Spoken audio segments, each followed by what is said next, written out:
अफगानिस्तान में पिछले दिनों इंटरनेट पर बैन लगा दिया गया है। इसकी वजह से इंटरनेट और मोबाइल टेलीफोन सर्विसेज पूरे देश में बंद रहीं। हालांकि तालिबान प्रशासन की तरफ से इस पर कोई भी सफाई नहीं दी गई है, मगर इस कदम ने चिंता जताई है। हाल के कुछ दिनों में तालिबान की तरफ से ऑनलाइन पोर्नोग्राफी को लेकर चिंता जताई गई है। वहीं ये बात भी सच है कि साल 2021 में जब से तालिबान सत्ता में वापस आया है, तब से ही महिलाओं और अभिव्यक्ति की आजादी पर प्रतिबंध लगातार बढ़ते ही जा रहे हैं। मानवाधिकार समूहों और विदेशी सरकारों ने भी इसकी आलोचना की है। इस साल तालिबान ने महिलाओं को आजादी खत्म करने वाले कई ऐसे कदम उठाए हैं जो वाकई चिंताजनक हैं। एक नजर डालिए ऐसे ही कुछ प्रतिबंधों पर। इंटरनेट पर लगाया बैन। 17 सितंबर को तालिबान ने गैर कानूनी गतिविधियों को रोकने के लिए उत्तरी अफगानिस्तान के एक बड़े हिस्से में इंटरनेट पर प्रतिबंध लगाने की घोषणा की। ये प्रतिबंध 5 प्रांतों कुंदूज, बज्खां, बगलान, तखर, बलख इस क्षेत्र के मुख्य आबादी वाले हिस्सों को कवर करता है। तालिबान का कहना है कि प्रतिबंध में मोबाइल फोन डेटा शामिल नहीं है। महिलाओं की लिखी किताबें हटी। न्यूयॉर्क टाइम्स की रिपोर्ट में इसी महीने तालिबान ने देश की यूनिवर्सिटीज से महिलाओं की लिखी गई किताबों को भी हटाना शुरू कर दिया है।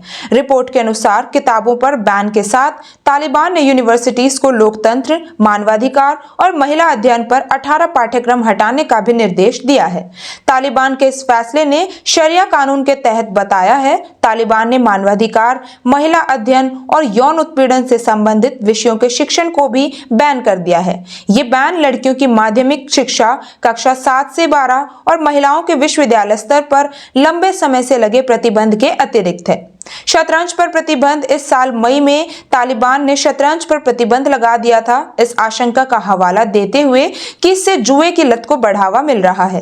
तालिबान जुए को एक सामाजिक बुराई मानता है। अंतर्राष्ट्रीय शतरंज महासंघ FIDE ने कहा कि उसे इस फैसले पर खेद है। ये प्रतिबंध खेल के विकास को नुकसान पहुंचाएगा और अफगान खिलाड़ियों को अपनी प्रतिभा दिखाने के अवसरों से वंचित करेगा।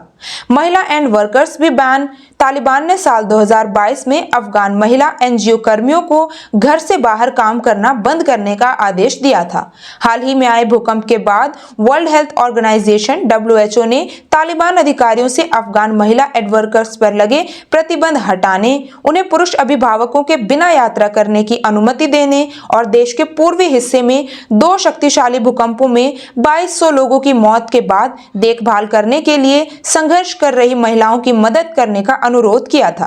तालिबान ने फिलहाल इस पर अभी तक कोई भी फैसला नहीं दिया है। सर्विसेज पर बैन। अफगानिस्तान के कुछ इलाकों में महिलाएं पुरुष डॉक्टरों से इलाज नहीं करवा सकती हैं। सिर्फ इतना ही नहीं, अगर उनके साथ कोई मेल गार्डियन या अभिभावक नहीं है तो उन्हें अस्पताल या क्लिनिक से बाहर भेज दिया जाता है। Public speech. एक आदेश में महिलाओं की ओर से पब्लिक स्पीच को नैतिक उल्लंघन करार कर दिया गया है। 2024 में आए ये प्रतिबंध। इसके अलावा दिसंबर 2024 में आए कुछ आदेशों के तहत महिलाओं को नर्सिंग और दाई का काम सीखने पर प्रतिबंध लगा दिया गया है। इससे महिलाओं के लिए हेल्थ सर्विसेज प्रोवाइड कराने का रास्ता भी बंद हो गया है। दिसंबर 2024 में ही तालिबान नेता हैब्दुल्ला अखुंदाजा ने एक आदेश में कहा था कि नई और मौजूदा इमारतों की खिड़कियां ऐसी जगहों पर नहीं होनी चाहिए जहां महिलाएं हो सकती हैं या कोई आंगन या रसोई। साल 2024 में ही लागू किए गए मीडिया सेंसरशिप नियमों ने महिलाओं को रेडियो पर बोलने से